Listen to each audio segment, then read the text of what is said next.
Dear Diary. Dear Diary. Dear Diary, wow, today was a really hard day. Dear Diary, I find sometimes my life can be hard. Dear Diary, it will pass and it will be okay. Dear Diary, I feel like today is going to be... Shh, the Indigo Diaries. Dear Diary, welcome world to the Indigo Diaries. First, let me introduce myself. I already did this in the intro, but if you didn't have a chance to listen to that, then I'll do it again. My name is Natasha Hickling, and I'm the host of this brand new podcast, the Indigo Diaries. I welcome all you Indigos to the first series and our first diary of our lives. Thank you to everyone for tuning in and listening. I really hope that you enjoyed today's first episode. Episode 1, the title is The ADHD Key to the Locked Box. But for today, our special diary guest is no other than myself. I did consider interviewing myself, but I thought maybe that would be like everyone, kind of like being in my head. And my head is very crazy and very hyperactive. So I decided for the episode and everyone at home's sake that I would have a special host today. So I welcome my partner in crime, Benjamin Stevens. Benjamin Stevens, I don't think I've ever called you that by your first name. I call him Ben. He's my partner of 6 years and he's a maths teacher here in Malaysia where he lives with me and our cat and dog. Welcome, Ben. Thank you. It's very, very good to be here. Welcome, everyone. It's not my usual idea of a Sunday afternoon, but we'll give it a go. So we're going to welcome our special guest and host, Natasha Hickling. Let me tell you a little bit about her. Natasha's 28. She's originally from the UK, but now lives in Malaysia with me, the host for today. And as she said before, the cat and the dog. She works as a SENCO, which is a Special Educational Needs Co-Ordinator at an international school. She's been diagnosed with various comorbid conditions at different stages of her life and was diagnosed with ADHD at the age of 27. She's founded her own international ADHD online support group called Indigo. Welcome, Tasha. Thank you, Ben. It's so weird. I'm a bit nervous about my diary, but here it goes, no time like the present. It's funny, when I'm in front of children and when I'm in the front of a class or facilitating my support sessions, even though sometimes I still get a bit nervous in that, I'm as cool as a cucumber. Well, as cool as I can be with hyperactivity and my active personality. But putting your life out there on air, it's like I don't know, I feel like it's a different level. Not a fan of this spotlight or attention, really. But here we go. Well, yeah, we have something in common there. I'm the same. An actual similarity. Wow. Anyway, why don't you begin with your diagnosis of ADHD? It's funny, that was exactly what my doctor 9 months ago said to me. He said, it's the beginning of your ADHD journey now. And I just laughed. I said, no, it's not. It's the 27th year of it. I just didn't know what it was called. So I'll begin from here, I suppose, and work in a kind of chronological order. But knowing me, I'm probably going to go off track. So please bring me back like you usually do. I'm used to that, so don't worry about that. But okay, I will. So you mentioned being diagnosed 9 months ago. How did that happen? So basically, 9 months ago, I was in China, or we were in China, and myself and my friend, we went to a conference about children with additional needs. And obviously, I've worked for many years as a teacher, and my mum was a special educational needs teacher. And we went to this, and this lady was giving a speech about ADHD. And I was sitting there, and I was like, oh, here we go. I got to sit through another one. It was on a Saturday as well. And this lady just started talking about ADHD and the symptoms and the condition and how it usually comes with dyslexia. And oh my goodness, I said, she has just described me. I was literally sitting there thinking, oh my God, she knows who I am. This is so weird. Like she literally, I felt like she was talking at me. You know, in those movies where like everything goes silent and that person is just like speaking to you like in a dream. That's literally what I felt like. And after that, I spoke to my friend and I said, who I went with, and I said, do you think I could have this? And she said, well, you never know. Why don't you go and have a look? And then that was it. Hyperfocus absolutely kicked in. And I was searching and searching online that whole night. And I decided to get a diagnosis. And obviously I couldn't wait because I'm impulsive. So I booked one within 2 days. And at the weekend I had one. Because of where I was in the world, I wanted to have someone from England do it. So I decided to get one online over Zoom. It cost me a lot of money. And I had it over Zoom. And then I was diagnosed with a combined condition. And I started crying, and the man was like, oh, I know this is so hard. And I just started laughing, and he was like, are you okay? And I was like, yeah. I was like, yes. Finally, I had what I needed. I had the answer to what was going on. So you said you were diagnosed online. How did they go about that? So obviously I was in China, or we were in China. I keep saying I, but it's we.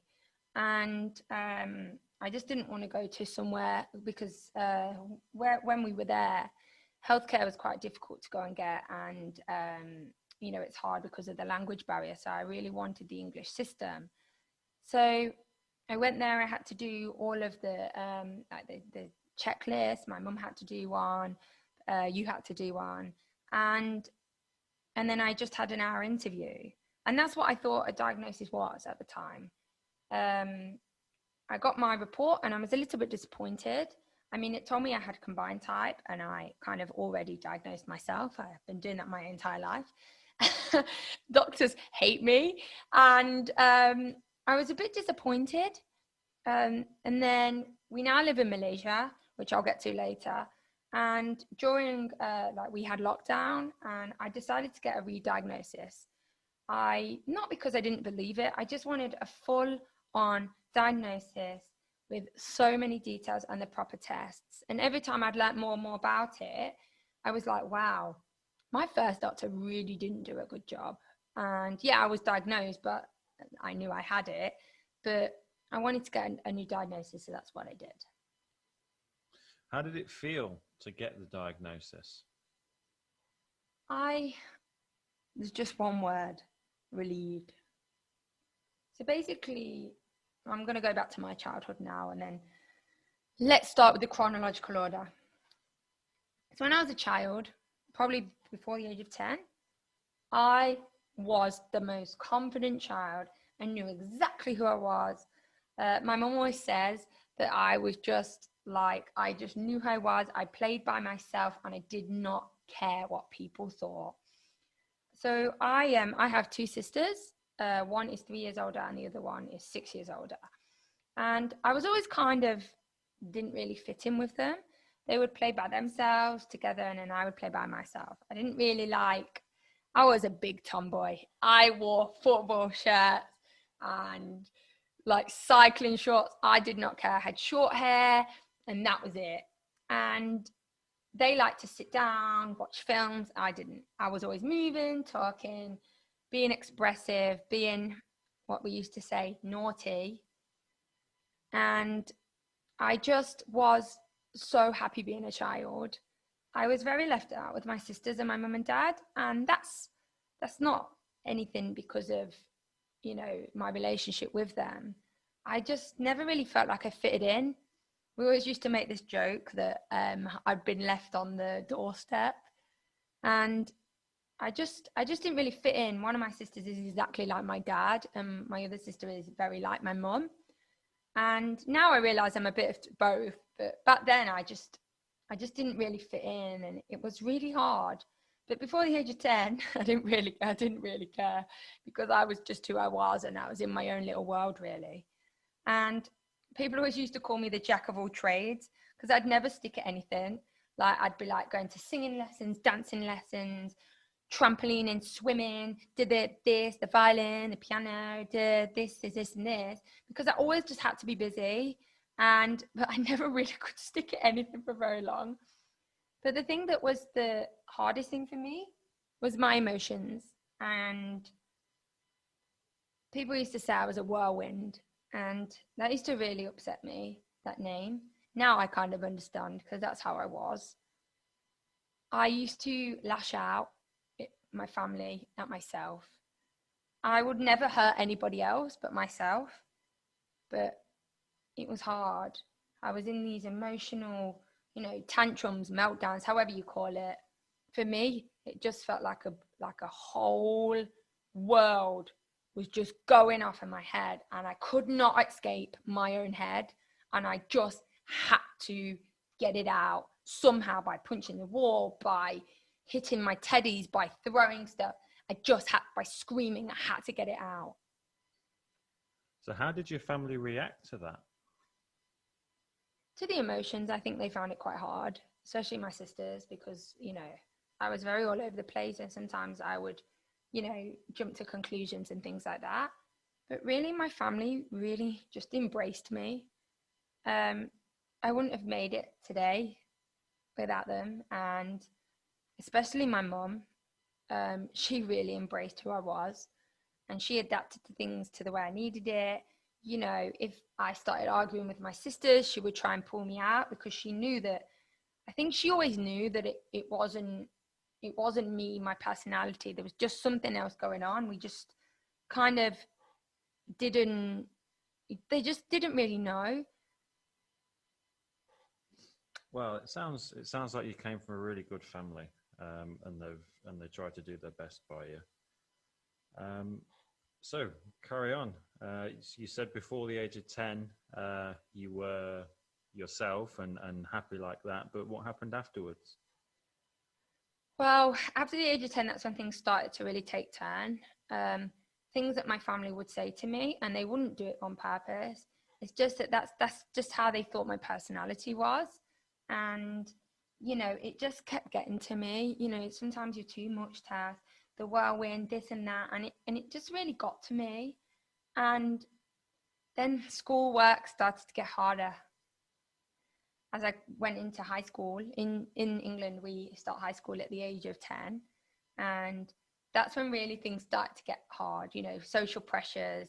People used to make fun of me because I had short hair, and, I didn't wear like girly clothes. I didn't really like to speak to a lot of people, or I kind of was just kind of by my own self.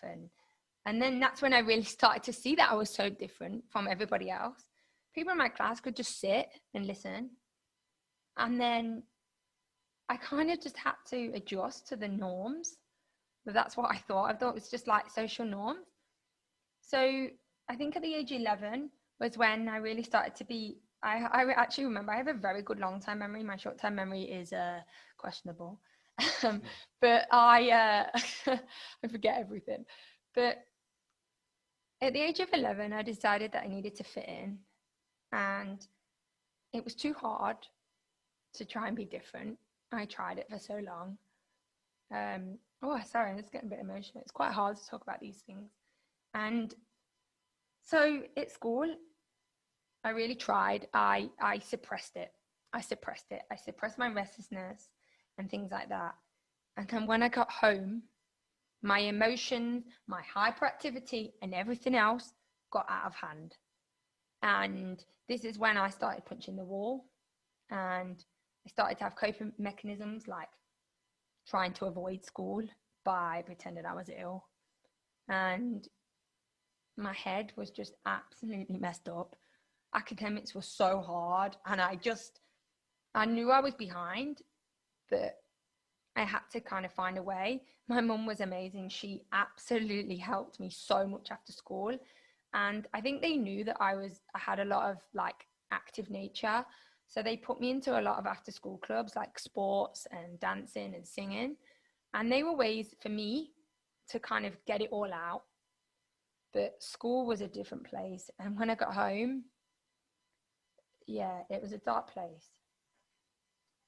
So one of the ways that I kind of really dealt with it was my stomach. So when I was in year 8, when I was 13, I started to have really bad stomach problems. Everything I would eat would just cause my stomach to flare up and would need to go to the toilet. And yeah, I'm not really going to talk about more things about that online. But I ended up getting a card from my school that would it was like a kind of like a pass to go to the toilet. And it was like someone had given me like a credit card where I could literally just let loose. I started to use this for myself, to get out of a class, a situation, avoidance, to just leave. And I kind of used it as like a break. So I guess in some ways then it was good that you had the stomach issues, I guess, because it allowed you to kind of get your hyperactivity out almost a little bit, because you could get up and move around and get out of a classroom rather than having to sit there. Yeah. But obviously you said you were hiding that, you were using that to hide things. I guess all that hiding probably started to take its toll. Tell us about that. So then when I was 14, in the UK, we have GCSEs, 14 to 16-year-old. And this is when things really started to get dark for me. People started to wear makeup, and girls were getting thin and wearing small things and straightening their hair. And I was really bad at stuff like that I could not straighten my hair. I could not put makeup on without it going everywhere. And I never really cared about stuff like that. I didn't really like the way I looked, but you do it to fit in, don't you? And my friendship groups changed and changed and changed and changed. My family dynamics started to get a bit more expressive. And I started to really just, withdraw from life and everything. This is when it became really dark. So in my GCSEs, I decided to choose easier subjects. I really liked history, but I couldn't sit. So I chose things like musical theatre and drama and music to kind of get it out. And I actually really liked it. This is when it became really dark, and I had to find a coping mechanism. And when I was 14, I ended up going to the doctors because things got really bad, and I was diagnosed with OCD and anxiety. I remember going to the doctors. I kept it a secret from my family because I was really ashamed. I was really ashamed that I couldn't cope. Like, it's high school and that's it. Do you know what I mean? That you should be able to cope. Wow. And it was just so difficult. And sorry, I didn't tell my parents when I got diagnosed, went to the doctors, because it was just really, I just couldn't. And I just didn't want them to, they already knew that I was struggling. I didn't want them to know. So then when I was actually diagnosed, I had to tell them because I had to start going to therapy and things. And I told them, and my mum was amazing, and my sister, Jenna, was incredible. My sister Jenna saved my life, literally. And she really got me help and taught me and supported me in every step of the way. And so did everyone else, but especially her. So I began Cbt Therapy and counselling to help with that. They wanted to put me on drugs, but my mum didn't want me to because I was only age 14 to 15. So what's CBT? So CBT is cognitive behavior therapy. It is when it's like reteaching you the behaviors that you're doing, and they try and kind of take them out of you almost. It's kind of like retraining your behaviors until like kind of they're gone. It did help, but it was bloody hard. Lester coming out there. It was hard, and it did help me, but CBT was probably one of the hardest things I've ever gone through. It wasn't just up. It was up, down, down, down, and up. But it did help. So for instance, one of the things that I used to do was turn my light on and off. 8 times before I went to bed, because I thought that people would die, because my family, I couldn't lose them because they were the only place where I could be mostly myself. And it just, I couldn't lose them. And I started to panic, like, what if my family go?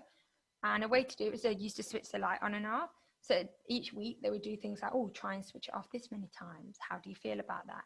How do you help with that? And yeah, and then it really started to help. And then after the darkest point, it started to get a lot better.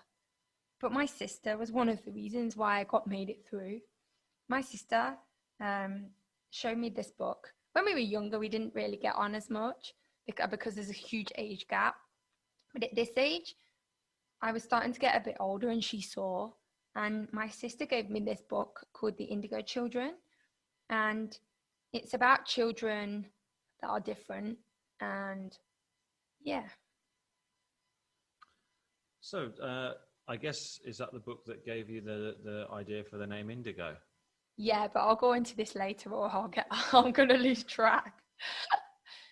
So then academics got a bit harder and harder as I did my GCSEs.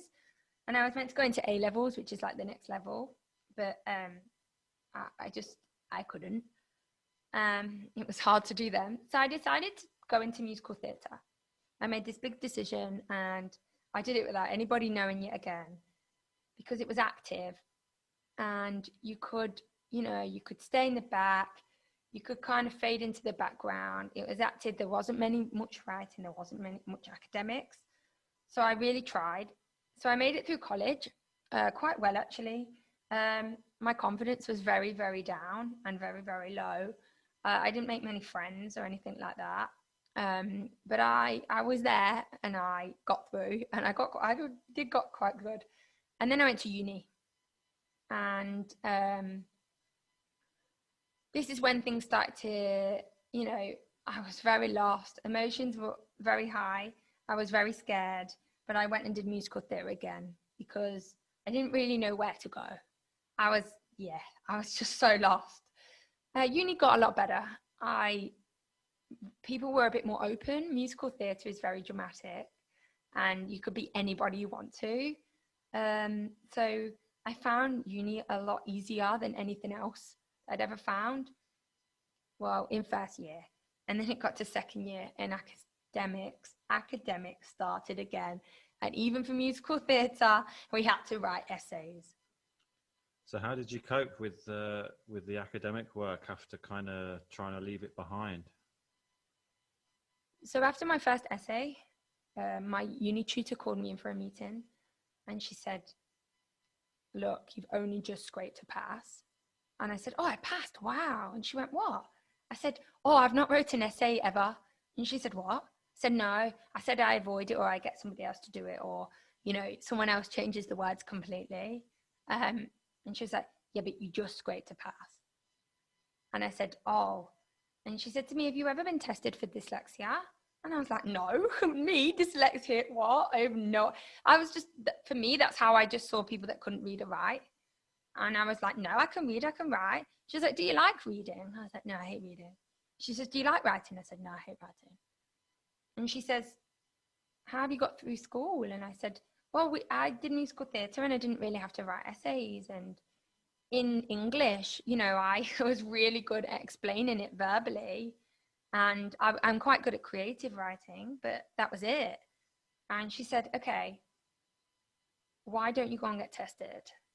She says, look, I can't tell you if I think you have it, but let's go and get tested. So she came with me for an initial appointment. I mean, I had to pay a lot of money again, but I was diagnosed with dyslexia and dyspraxia. So dyslexia is, obviously most people might know what this is, but dyslexia is trouble in lots of different things with working memory, processing, auditory listening, with writing, with reading, and it can occur in many different children or people, and it can occur in many different severities and things like that. And then I was diagnosed with dyspraxia, which is a coordination condition. And it's things like riding a bike, balance, fatigue, like coordination, I've already said that, fine motor skills. And that's really with things that are every day. And I'd like to say I was relieved that I wasn't. I mean, I got help to get through uni, but I was scared and ashamed again. Wow, here we go again. She's different. And to even admit it to anybody that was dyslexia or dyspraxia was just, but it did get me help, I suppose. Why were you so ashamed of it? Because I think at that time I was internally quite vulnerable, and that sort of thing, it's like, for me back then, it was like admitting that I wasn't the same as everybody else, even though I knew I wasn't the same as everybody else. And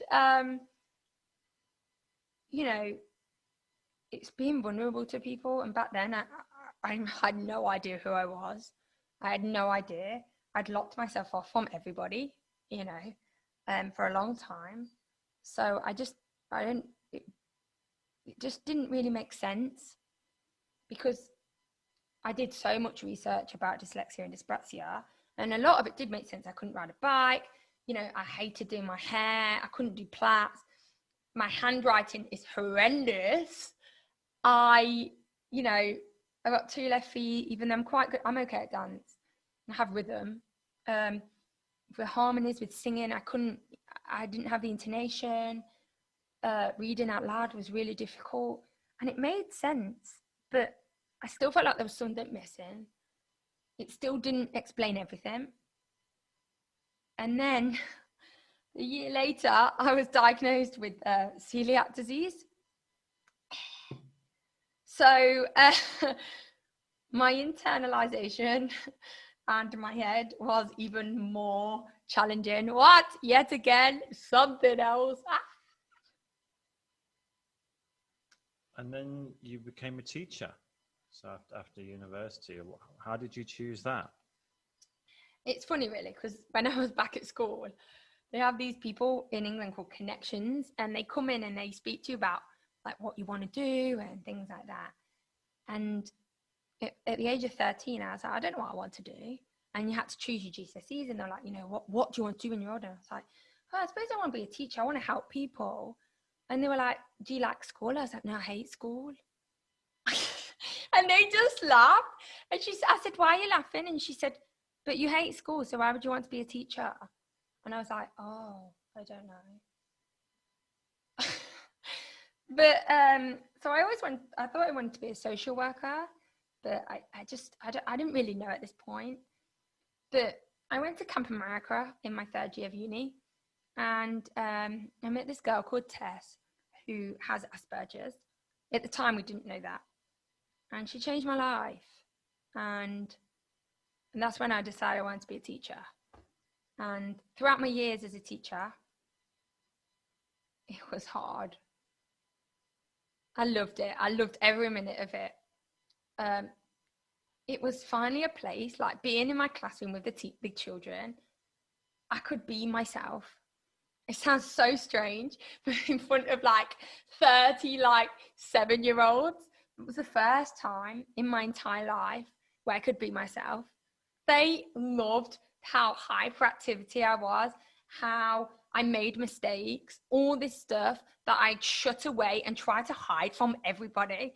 They loved it because it was like I was human.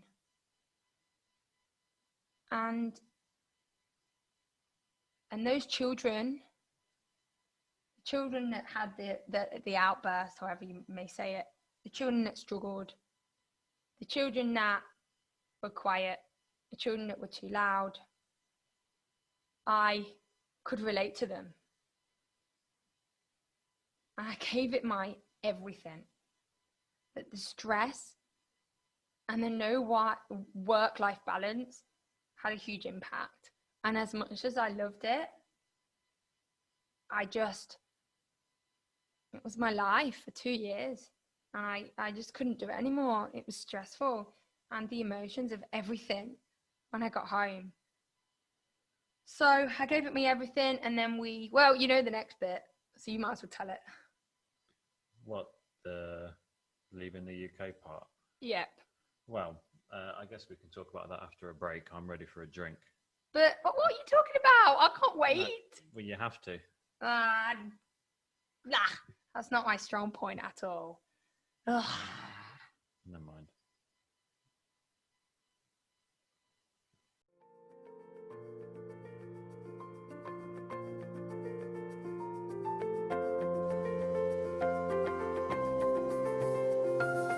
If you would like any information on Indigo's support group, check out the website below for our link to our Facebook page, or email at indigo.adhd2020@gmail.com. If you would like to offer any comments or feedback, or if you are interested in the world hearing your story, then please reach out, either through the group or through our email. As said before, have a good week. Check in again later, Indigos. Shh, the Indigo Diaries. Okay, so welcome back to the Indigo Diaries, episode 1, here with Natasha Hickling. Before the break, we were talking about you becoming a teacher, and that's more or less when we met, I suppose. You'd been a teacher about a year. I was just training to be a teacher. And then 2 years later, we both decided that we hated teaching in the UK. So I guess... Wait, you just hate teaching? Well, don't put that on air. I'll never get a job again. No, we both decided that we didn't like it. You know, we didn't quite like the lifestyle that it made us kind of have to take, I suppose. So perhaps that's teaching's problem, not necessarily your ADHD problem, I guess. But anyway, we decided to leave the UK. When was that? 2016. We thought we were leaving for a year, right? And Yes, what is it now? 4 years. 4 years. 2020, yeah. So 4 years Well, later. 4 years, 3 months, but not being technical or anything. But yeah, good decision. Oh, don't come here with good decision. You know it was. So we left the UK and then traveling, like teaching kind of. You can be yourself. Traveling for me was like being myself again in my classroom. And it was incredible. I just absolutely loved it. It was just no pressure. You could be whoever you wanted. And it taught me, well, us, didn't it? So much about people. Yeah, that's right. I felt so free for the first time since a child. Probably more free than when I was with my classroom, because when I was at school, it's only between 9 and 3. And there was still so much pressure from politics of schools. If anyone's a teacher, you know what I mean. And I felt free. I didn't have anywhere to be, no one to speak to, nobody to answer to. It was just me and Ben and 2 suitcases. We went to Australia and we into 4 suitcases now, though, isn't it? It's probably about 6 suitcases now. Right, anyway, stop putting me on. So I felt free for the first time. We lived in Sydney for a while. That was a bit difficult, but it was just more the jobs that we had. And then we ended up in China about 2.5 years ago. And then it all started to flare up again. I'd had kind of 2 years from teaching, not teaching, and then it was boom, back in teaching again. And I'm not going to go too much into this, but living in China was really difficult. It was extremely difficult. The culture is amazing and the place is incredible, but it is hard to live there. I found it very, very hard to live there. And anxiety hit again. We went traveling around China for 4 months, and I have 4 weeks. 4 months, 4 weeks. Oh my goodness, come on, 4 weeks is hard enough.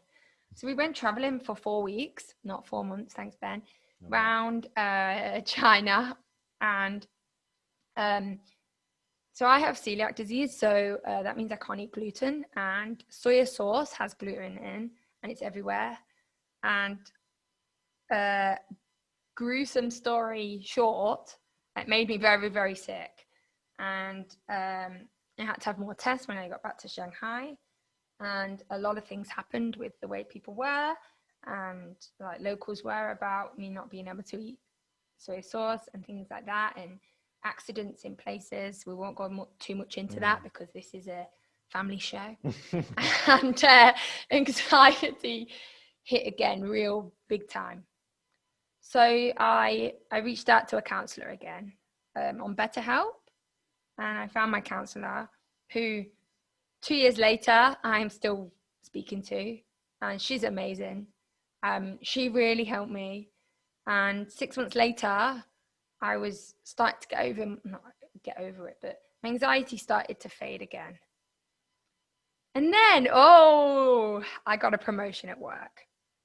I didn't really want it, but I took it because I thought, why not? Never really wanted to be in leadership. I was a bit lost. So I took it, and I became a year leader for year one. And it just got too much. The school, the promotion, the culture stresses, being where I was. It was really expensive to leave China. So we ended up being there for a long time, and it was hard. We ended up adopting a cat and dog, didn't we? And that helped a lot. And my best friend Alicia, absolutely, she was the one I went when I to the conference where I spoke at the start. Having people like that was the most amazing thing, but everything else was just so stressful. And it was like I was back at school at 12 years old. And then, and then all that mixed up together, I decided to add on a master's. Yeah, I remember that. We were in Japan, weren't we? Didn't you get an email from the university? Because when you do a PGCE, you get credits, right, towards a master's in education. And you got an email saying these credits that you got with the PGCE are going to expire. Yeah. Any chance you want to do a master's? And you thought, oh, that's a good idea. I'll do that, didn't you? And then you kind of ran with it. Yep, that's me. Well, tell us about it. And it might have been news to your ears because I decided and applied in 2 days. Well, yeah, it was. Yeah. But you support me in everything. So Ben was kind of just got on board. He knows me by now to know that if I make a decision, there's no going back from it. So yeah, that was my impulsivity right there. I was very lost. And I think in that summer, I knew that it was time to leave China, but I didn't want to admit it because I didn't want to quit. And I just got that promotion, and I knew that the boss that I was going to work for was just, that's another story. That'd be a whole other diary, that would. I was just lost, and I needed something more. I needed something to make me go back other than my cat and my dog and my friends. So then we're back at the diagnosis. We went back in August, and it was just horrendous. Then my master's started. Then I went to that Saturday thing. Then I was diagnosed. I got diagnosed, and yep, I'm done. I said to myself after I was diagnosed, yeah, I'm done. We went to Korea about 2 weeks after. And I was like, yeah, I'm done. I'm done. I'm done with this place. I'm done with this job. I can't do this anymore. I've been given this opportunity now to kind of figure out who I am. I was done. So we just left. In 3 months, we just left. Yeah, it was hectic. Yeah, it was. And I applied for a job that I never thought I would ever get, and which is a SENCO. In the UK, people might know this as a Special Educational Needs Co-Ordinator. Basically, it's like the coordinator for SEN in an international school. And so we came to Malaysia with the cat and dog. Yeah. We got here, January this year, 2020. Kind of started to get settled in, started to think about looking around and you know, we both had nice jobs and all of that, and then boom, lockdown. Yeah, and it kind of, well, I was going to say it put a halt on things, but I guess for you. So you were diagnosed in November. What was that? 2019. Yeah. And then re-diagnosed in March 2020. Yeah. So tell us about that. So I kind of put it off after I was diagnosed, and then we decided to leave. It was very hectic, wasn't it? Trying to sort out 2 pets ourselves, visas, passports. Our passports had, it was like everything that could happen happened. And then we got here, and then obviously what's going on in the world. Let's not talk about that. It's the most talked about thing in the whole world right now. So let's not go into that. And I just didn't really have time to think about it. And there was just so much happening. And lockdown was my time. I mean, it's horrific, the world, but it was the best time of my entire life. So basically, when I first went into lockdown, a lot of my kids were really struggling. So obviously I work with SEN children, and I was too. And I was like, I'm struggling, they're struggling. And I thought, how long is this going to go? How long is this going to carry on? You know, 1 week, Ben had a week off. I did nothing. I just sat, like we went outside, and I just was so lost. I was like, wow, I've never had this much time. And I'd still not restarted my master's. I still doing my master's. And I just didn't really know what to do. And I had to go to a conference for work about SEN, and all these people making the most of their time. And then it just clicked. I was like, right, what are you doing? Get off your bottom, Natasha Hickling, and get on with it. And then, boom, boom, boom, hyperfocus, the strength of ADHD kicked in. And I was hooked. So the first thing that got me hooked was I decided to do something a bit crazy. I like running. I decided to do a quarantine, which is a marathon, but in quarantine. So I decided to do 26.1 miles or 2 miles in our 2-bedroom apartment on the 39th floor, because we still weren't allowed outside. And I decided, everyone was like, what are you doing? And I was like, well, you know, I made that impulse decision. Boom, you can't go back on it then. I'm not a quitter. So I decided to do that in my house with Ben, and it was very, very difficult. It was very difficult. It was funny though. And so for this, I did it for a charity called Adhd. It was a charity for ADHD. And I thought to myself, you know, why not? Let's go. And I ended up raising like £1,000. And we did a really good thing, didn't we? Yeah. And we raised... Well, you did it. I didn't do it. Well, yeah, but you videoed and you were here. Sat and watched. You literally sat and watched. So for this, I decided to put like awareness posts on my Facebook. And I like videoed my story in like a smaller version than this. And I had the most amazing response that I ever have done in my entire life. And then I thought, wow, well, let me try and look out for support groups. And this was when like I was full on hyper focused in research and this about ADHD. You know, we all do it. That's what they say. People after ADHD, you're diagnosed. That's it. Hyper focus about yourself. And I started looking for a support group and I couldn't find it. So I ended up making my own, but more of that later on. Then I started having ADHD coaching, and up and up and up, 6 months later, it was the best thing I'd always needed. I never knew I needed time. I don't like time. We all know we all don't like time. Anyone with ADHD will tell you they don't like time. But it was like I never knew that I needed that time. But I did need it. So if I asked you now then, how do you feel about ADHD and or everything else that's happened over the last, well, your whole life, I suppose? what would you say? I mean, wow. I mean, it was like, I always knew it was different. I just didn't really know how. Not at first.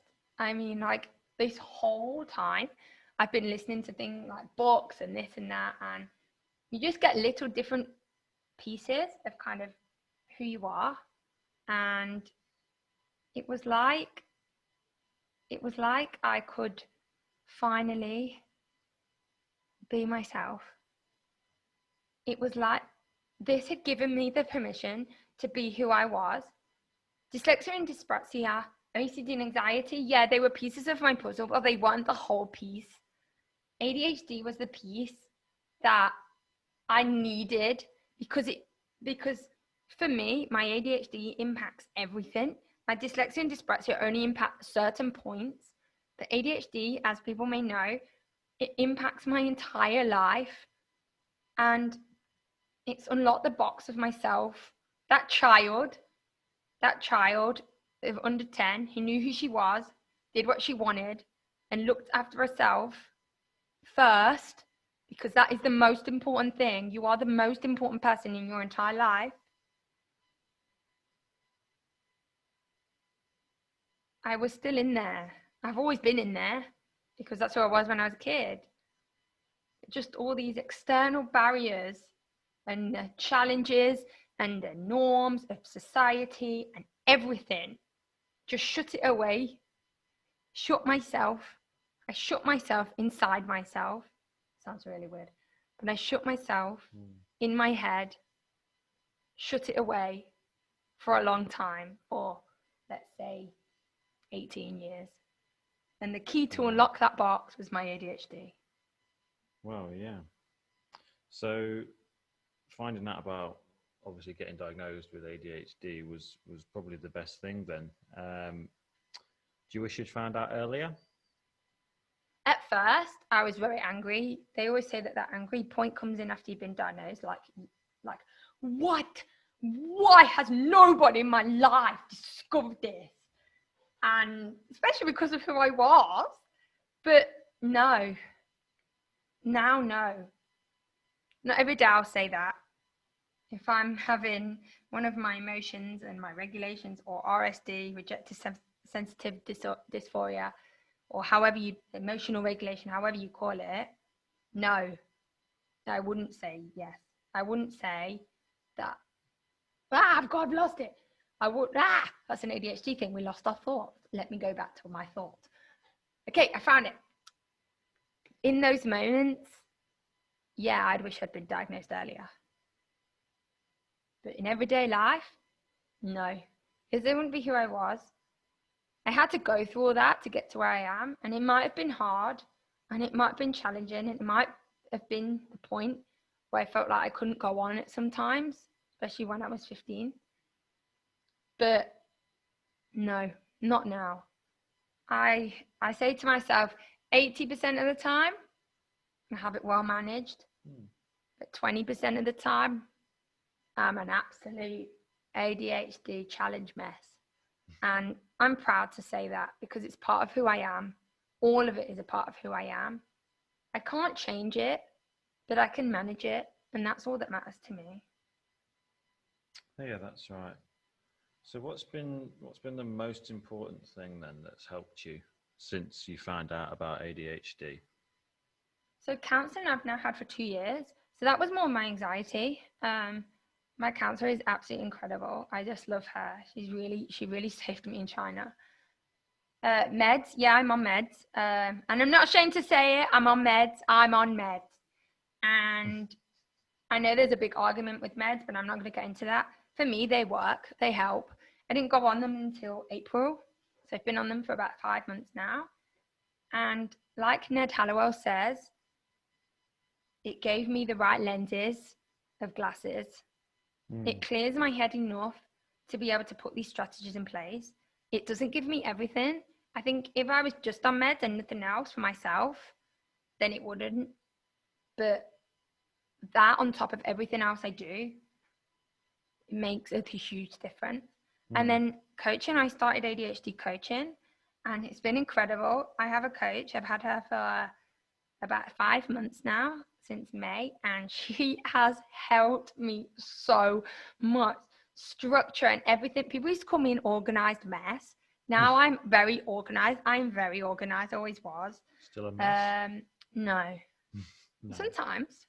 Well, 80-20. 80-20, yeah. But the biggest thing for me is Indigo. So Indigo, yeah. Well, tell us about Indigo. So people had always said to me, go and find a support group. I was like, what, a support group? Like, isn't that for like, I just never thought that ADHD was like a thing for a support group. And I just didn't really know. And then I looked online, and obviously most of them are American, and some of them that you have to pay. And then there was an international one, but it was like you had to pay like for a year, but then it was still at like 1 a.m. my time, on Thursday. Well, I can't do that. So I just thought, like, I need to speak to people that have ADHD. I felt like there was that missing, because I don't know anybody that has ADHD. I don't know anybody that has ever been through it. And you always think that it's just you. So at the beginning, I did it as a way to connect. So I just kind of, one day thought, I might just make my own. Didn't really think about. It's easy now with like Facebook and social media and that. You can just create a group and kind of, you can create it in 10 minutes, I suppose. Yeah, it didn't take me 10 minutes because hyperfocus kicked off. So, and my perfectionism. Oh, I can't do it. I need to do that, this. So anyway, I started Indigo Diaries. The reason why I call it Indigo Diaries is because indigo means so much more than just a color. I spoke about this in my introduction. The Indigo Children, the book, it saved me when I was 16. My sister gave me that book and read it to me, and it literally saved my life. It gave me a little bit of permission, it didn't really give me the permission back then, but it gave me, like, do you know what, you're here, and there's other people like there that are like you just don't know who they are. And I may have not known that I had ADHD, but the word indigo means enchanted, like a magical being. So that's kind of sometimes, not all the time back then, but it got me through this story of other children like that are different, that were put on this earth to do more and just think in a different way. So that's why I started. That's why I called it the Indigo Diaries. The Indigo support group. This is the Indigo Diaries.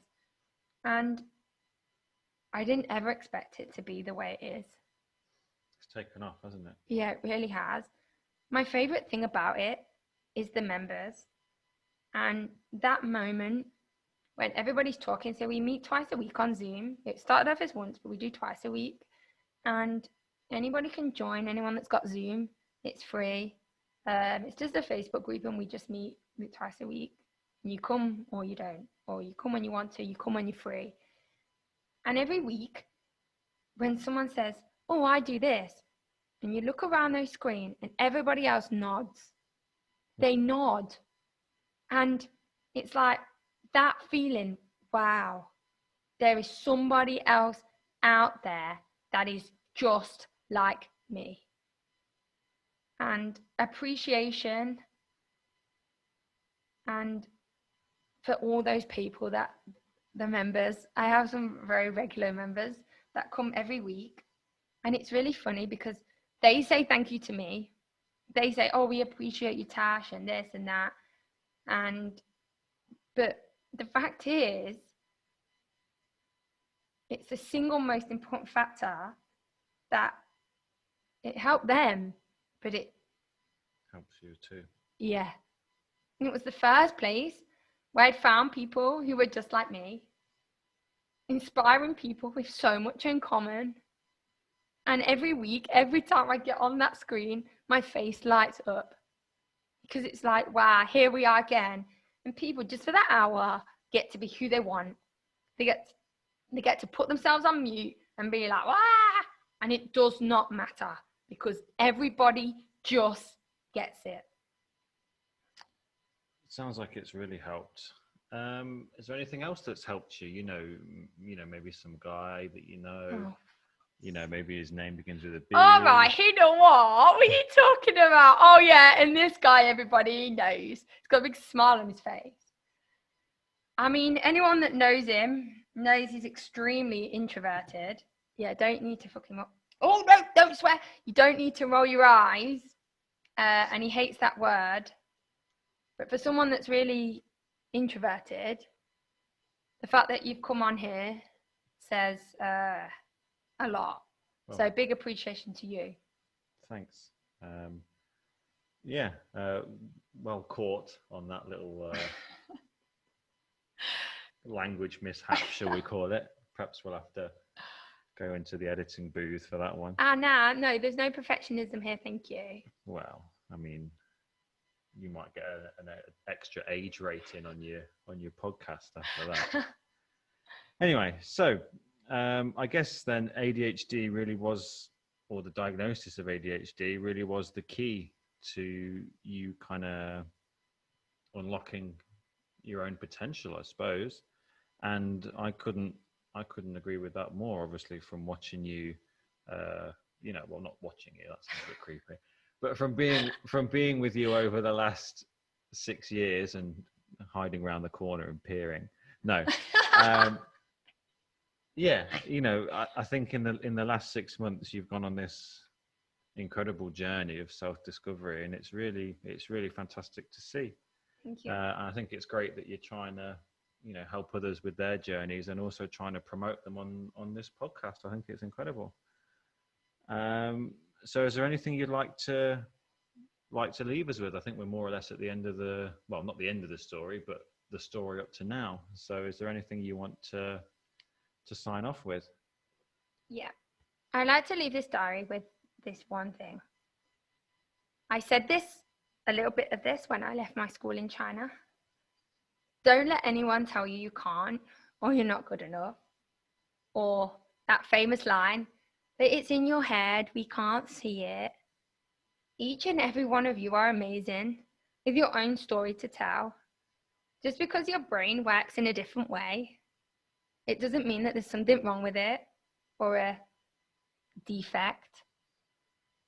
This world just wasn't built for us. And my favourite saying, don't put us in a bloody box. I have a mug that says that. Don't put us in a box. Create your own ways, your own styles, and do what's right for you. Be bold, be beautiful, and be bright. Please, Indigos. Because even on the hardest days, which will still occur, of course, we still have ADHD, we still have other things going on. But no, it's not your fault, because ADHD will always be a part of you. You just kind of have to figure out what's ADHD and what's you. Wow. Thanks, Tasha. You've been a great first guest on the show, and I suppose if I do say so myself, I've been a pretty good guest host. Yeah, and like I said before, it's been really, really courageous of you to do this, I think. So, as you always do with your Indigo support group meetings, you like to leave them with an encouragement from the week or for the week. I guess I'll give that one, seeing as I'm the host. This one is from a lady called Emily McDowell, and it reads, "Finding yourself is not really how it works. You aren't a $10 bill in last winter's coat pocket. You are also not lost. Your true self is right there, buried under cultural conditioning, other people's opinions, and inaccurate conclusions you drew as a kid that became your beliefs about who you are. Finding yourself is actually returning to yourself, an unlearning, an excavation, a remembering of who you were before the world got its hands on you." So thank you everyone for joining us. We really hope that you enjoyed the podcast. Thank you, everybody. Yeah, please comment on it. share it and all of that sort of stuff, I suppose. And if you feel like you've got a story to tell, I guess, get in touch. So signing out, see you soon. Hope you have a great week. And we're out. Dear Diary. Dear Diary. Dear Diary. Today is ending. I'll check in again tomorrow. Tomorrow is a brand new beginning. Good night, sweet dreams. I think tomorrow will be... Shh.